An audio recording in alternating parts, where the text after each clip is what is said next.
Hello, and welcome to Something for Kids, storytelling for the young and the young at heart. My name is Father Steve Demuth. I'm rector of Holy Trinity Episcopal Church in Covina, and I'm so happy to see you here and welcome you to our presentation. We are reading a wonderful book by the author C.S. Lewis. The book is called The Lion, the Witch, and the Wardrobe, and it's the first in a 7-book series, all together called The Chronicles of Narnia. It's one of my favorite books in the world, and I've read it a number of times, and I'm looking forward to sharing it with you. And we're getting into the good parts right now. So before we begin, make sure you have something nice to drink, that you're comfortable, and perhaps you can start by letting me know how your day was. I had a marvelous day despite the rain. It seems to be raining night and day, and there's nothing better than a cup of hot tea or something hot on a rainy day. Maybe a bowl of soup. That sounds good too.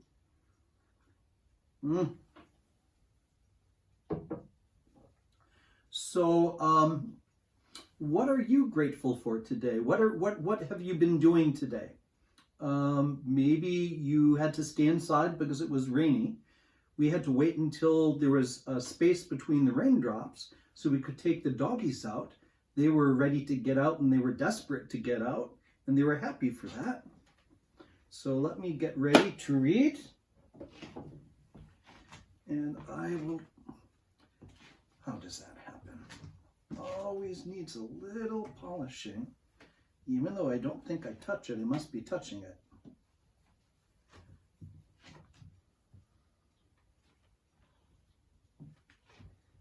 Oh, there you are. So since we're in the midst of a really good story,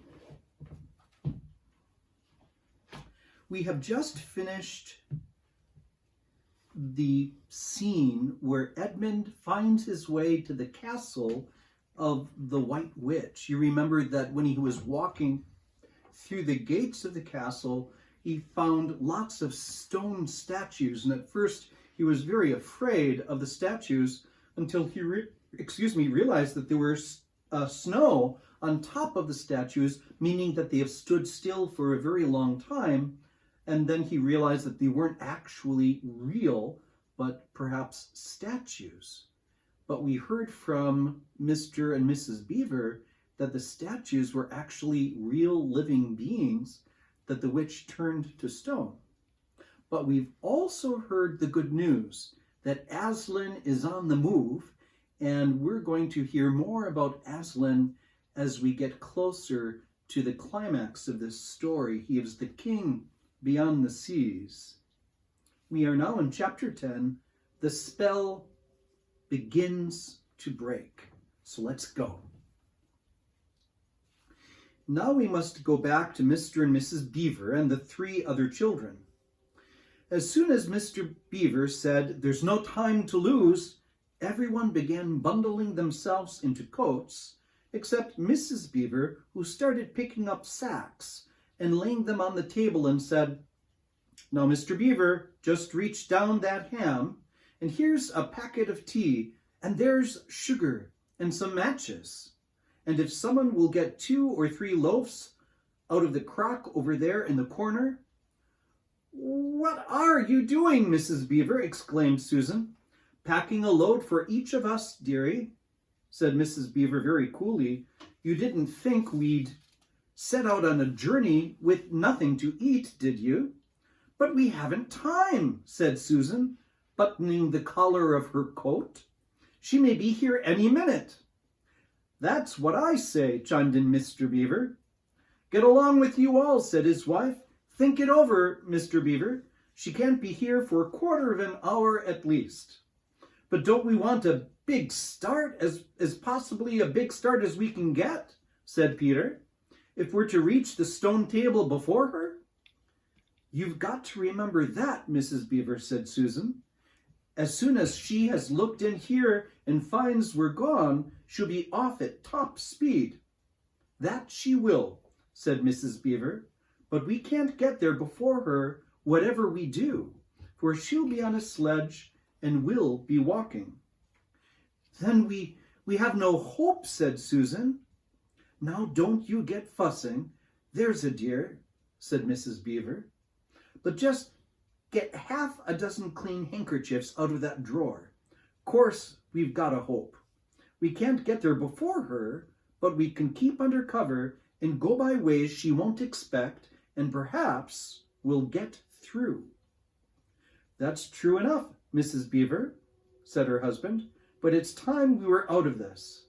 "And don't you start fussing either, Mr. Beaver," said his wife.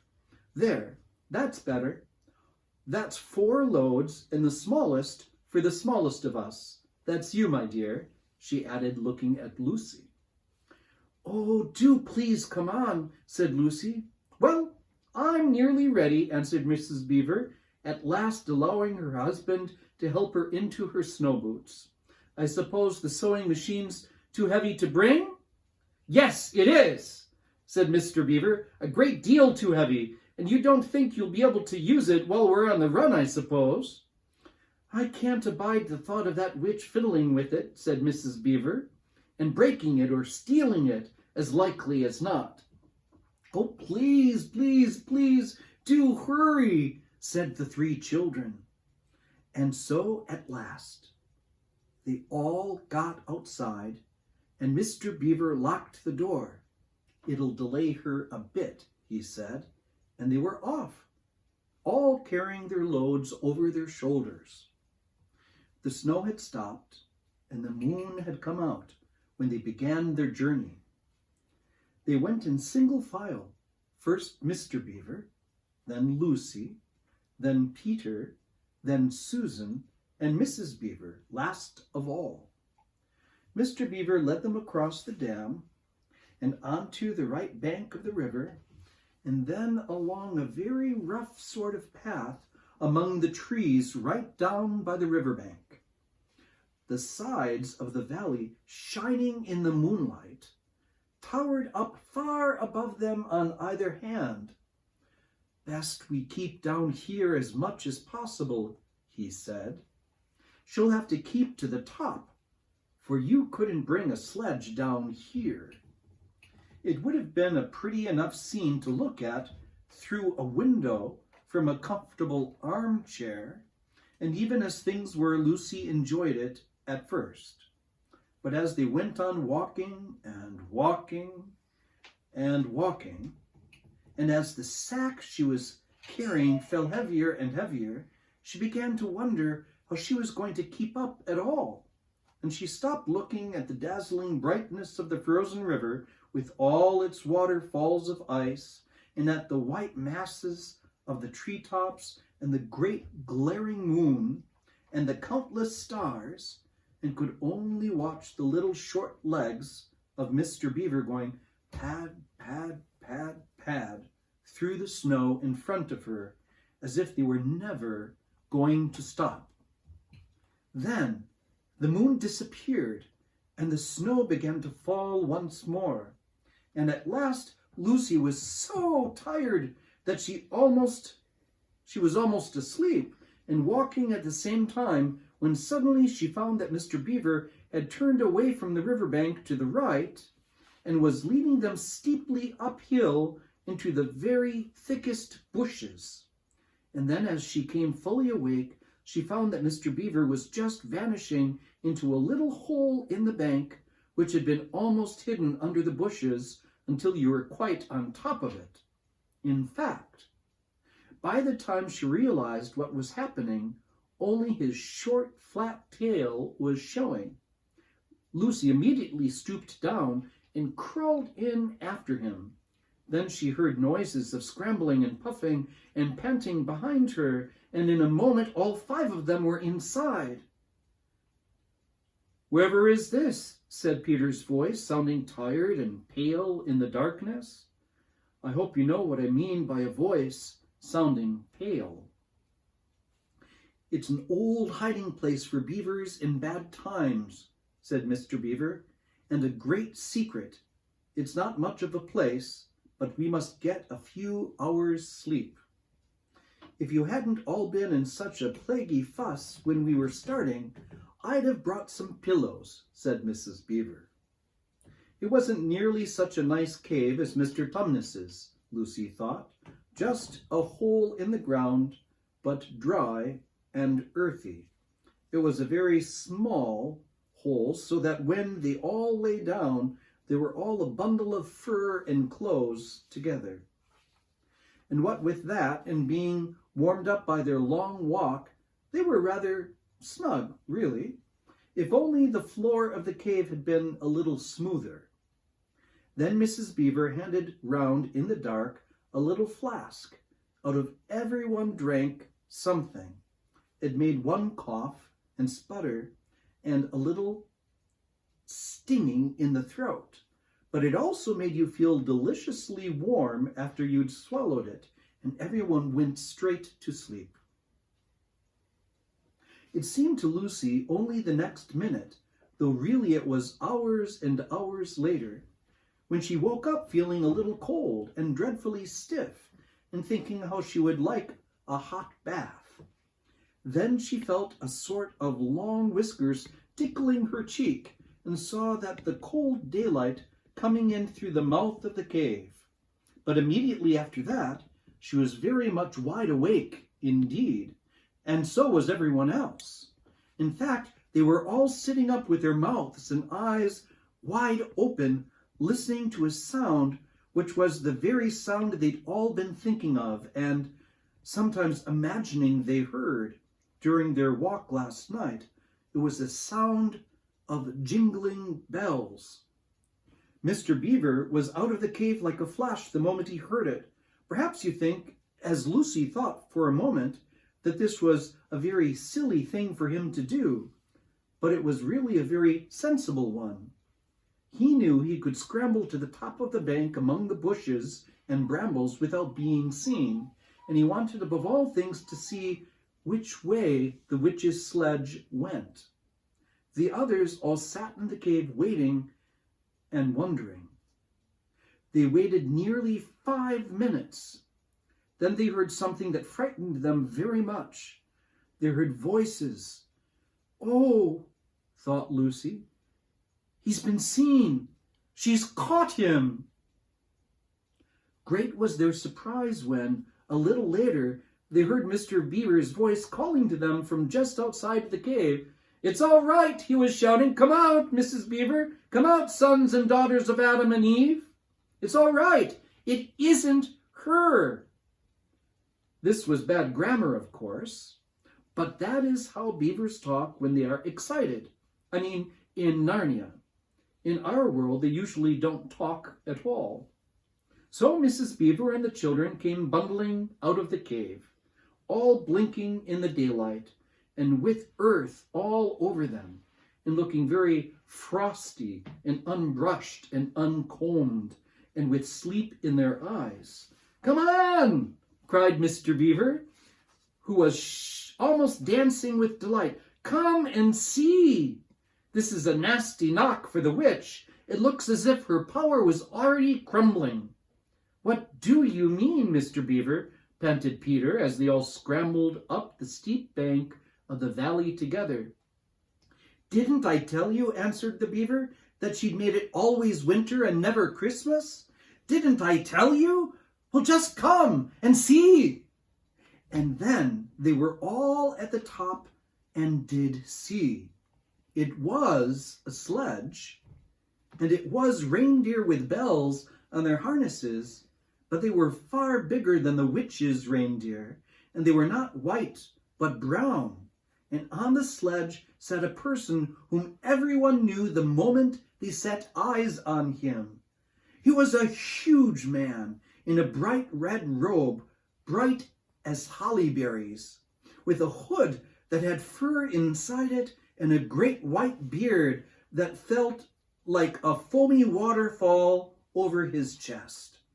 Everyone knew him because, though you see people of his sort only in Narnia, You see pictures of them and hear them talked about even in our world, the world on this side of the wardrobe door.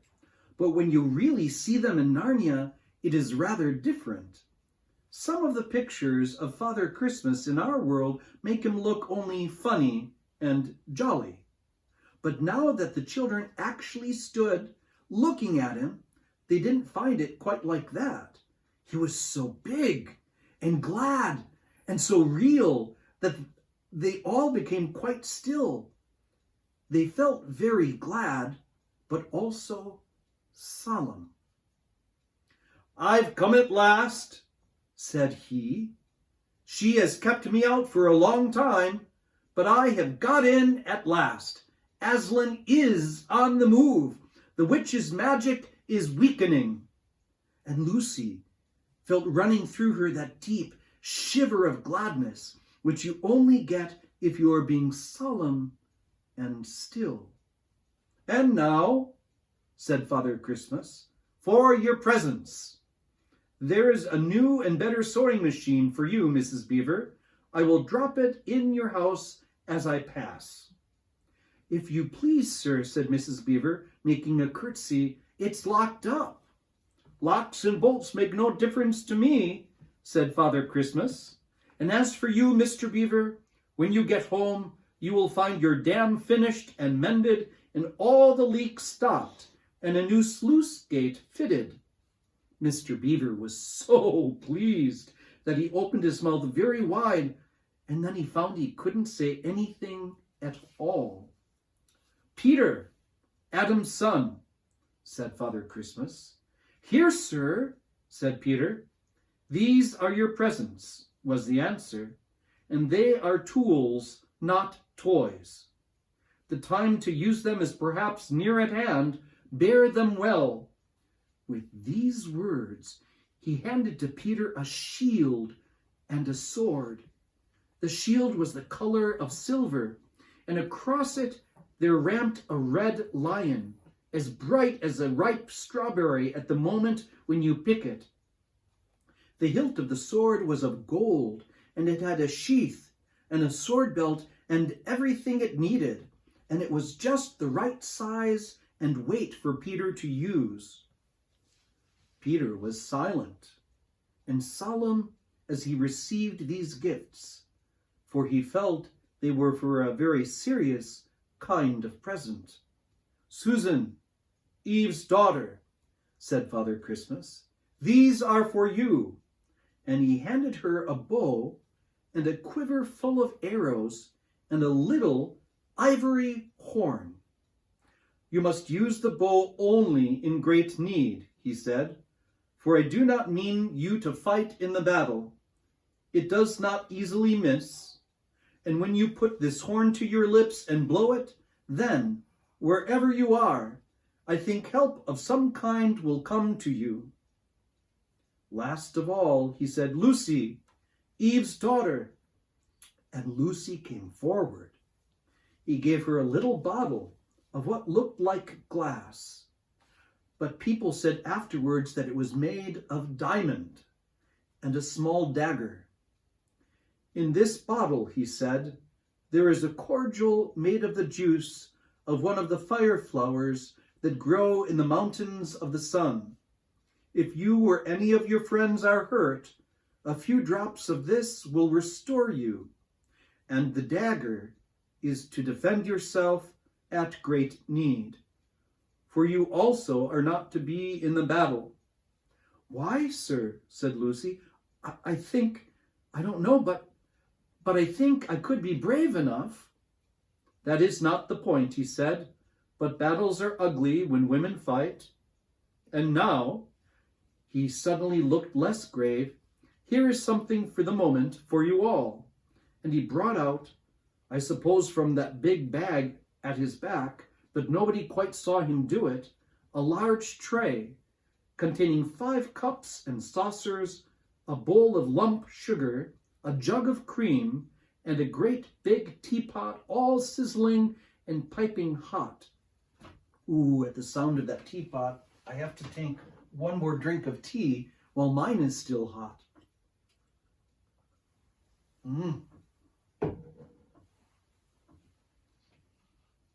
Then he cried out, "A Merry Christmas! Long live the true king!" and cracked his whip, and he and the reindeer and the sledge and all were out of sight before anyone realized that they had started. Peter had just drawn his sword out of its sheath and was showing it to Mr. Beaver when Mrs. Beaver said, now then, don't stand talking. There still's the tea. Don't let it get cold. Just like men, come and help to carry the tray down, and we'll have breakfast. What a mercy! I thought of bringing the bread knife." So down the steep bank they went, and back to the cave, and Mr. Beaver cut some of the bread and ham into sandwiches, and Mrs. Beaver poured out the tea, and everyone enjoyed himself. But long before they had finished enjoying themselves, Mr. Beaver said, "Time to be moving on. Time to be moving on now." That is the end of the chapter, and a good place to end for tonight. The next chapter is called Aslan is Nearer. Well, the story is taking an interesting turn, don't you think? I wonder what will happen next. If you have a chance, this is the time in our time together that we normally share with one another something for which we're grateful for. I'm grateful for my cup of hot tea on a cold night when it's raining. I'm grateful for my doggies who are sleeping on the bed, Emily and Tamek, but Manzanita is wide awake. What are you grateful for? Maybe you can type that in and share it while we sing our song together. When I'm worried and I can't sleep, I count my blessings instead of sheep, and I fall asleep counting my blessings. When my bankroll is getting small, I think of when I had none at all, and I fall asleep counting my blessings. I think about a nursery and I think of curly heads, and one by one I see them as they slumber in their beds. If you're worried and you can't sleep, just count your blessings instead of sheep, and you'll fall asleep counting your blessings.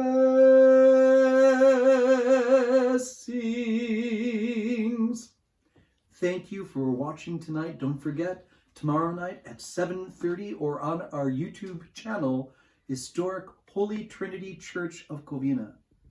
Good night, and God bless you.